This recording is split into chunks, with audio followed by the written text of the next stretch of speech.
Assalamualaikum warahmatullahi wabarakatuh.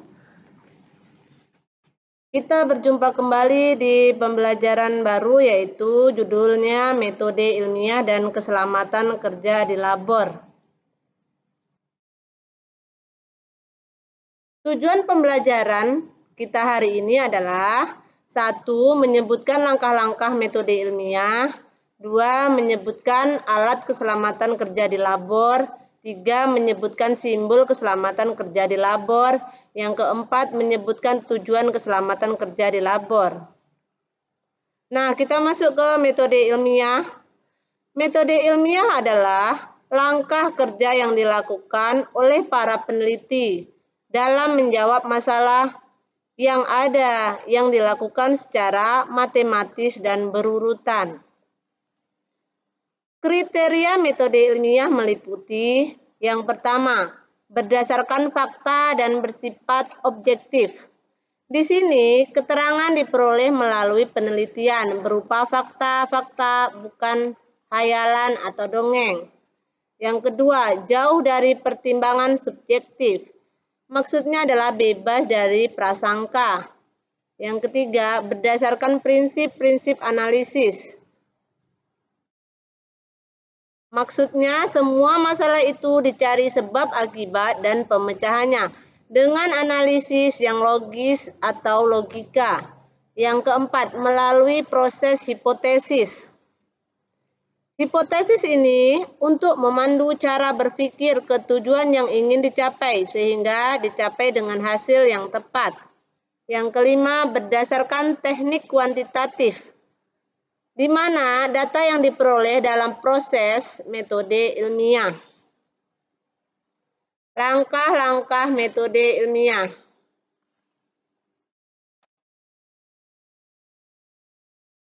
Amati. Mengamati atau observasi.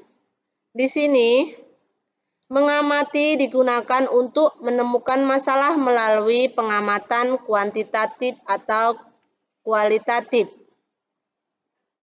Yang kedua, buat pernyataan. Buat pernyataan atau merumuskan masalah, di mana pernyataannya bisa apa, siapa, di mana, mengapa, kapan, bagaimana, tentang objek yang akan diteliti.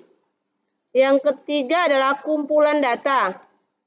Kumpulan data diperoleh dari literatur atau buku, bisa juga informasi yang ada di internet yang sesuai dengan mendukung teori dalam penelitian.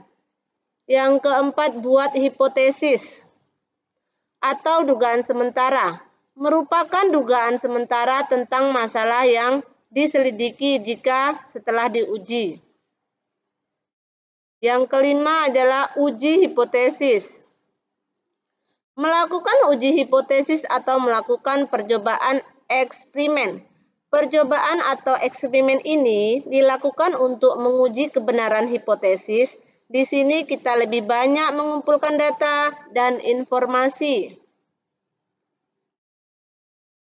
Kemudian analisis data. Analisis data ini merupakan pekerjaan yang cukup rumit. Data yang diperoleh dapat dianalisis secara kuantitatif atau kuantitatif. Tampilan data bisa berupa grafik batang, histogram, gambar, maupun skema.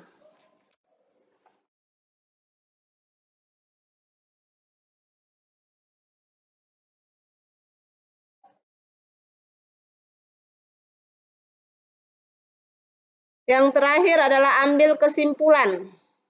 Jadi kesimpulan ini merupakan penilaian apakah sebuah hipotesis yang diajukan dapat diterima atau ditolak.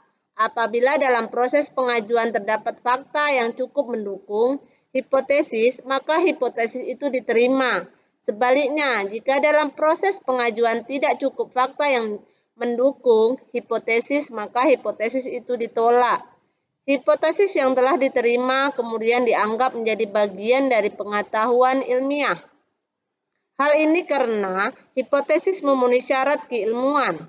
Syarat itu adalah hipotesis harus memiliki kerangka penjelasan konsisten dengan ilmu pengetahuan, serta kebenarannya telah diuji.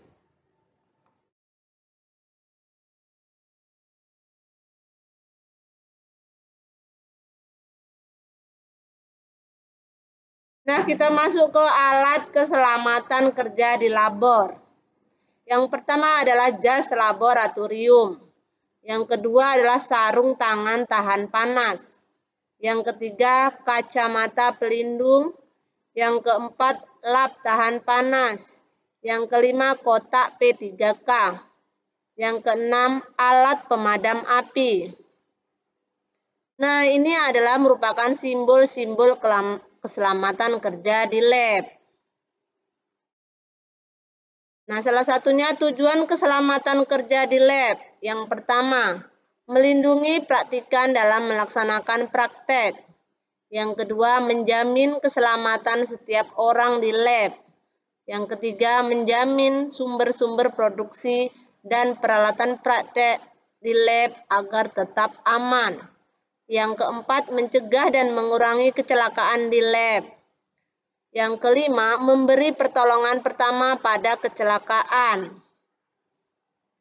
Nah, aturan keselamatan kerja di lab.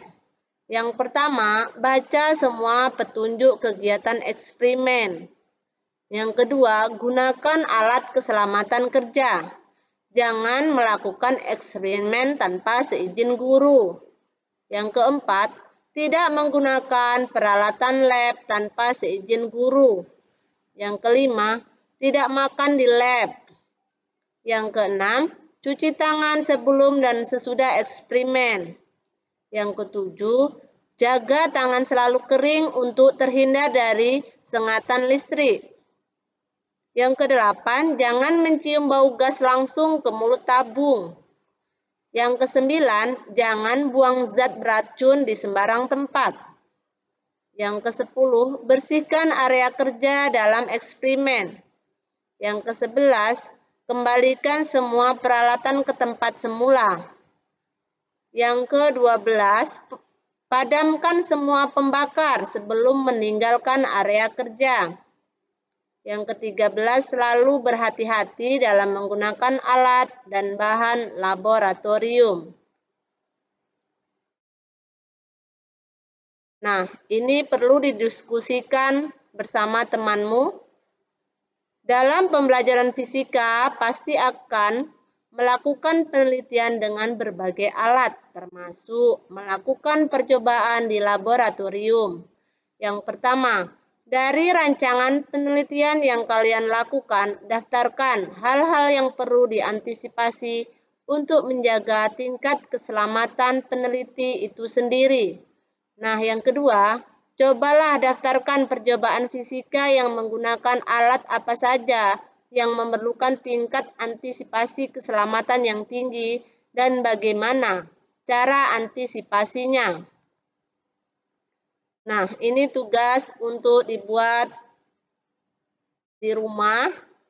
Buatlah suatu penelitian ilmiah yang dimulai dari yang pertama pengamatan, yang kedua pertanyaan, yang ketiga prosedur penelitian untuk menjawab pertanyaan, yang keempat hasil dari prosedur penelitian, yang kelima kesimpulan dan saran. Silahkan dikerjakan tugasnya di rumah. Nah, itu tadi adalah penjelasan singkat dari metode ilmiah dan alat keselamatan kerja di lab.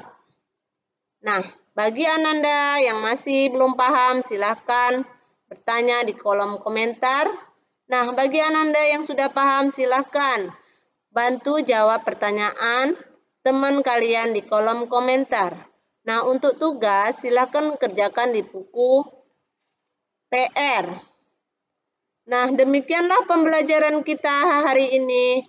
Kita ucapkan alhamdulillahirabbil alamin. Oh iya, Ibu ingatkan kembali pembelajaran pertemuan besok, silahkan dibaca mengenai besaran dan satuan. Ibu akhiri, wabillahi taufiq wal hidayah. Wassalamualaikum warahmatullahi wabarakatuh. Jangan lupa tetap semangat. Tetap jaga kesehatan, tetap ikuti protokol kesehatan.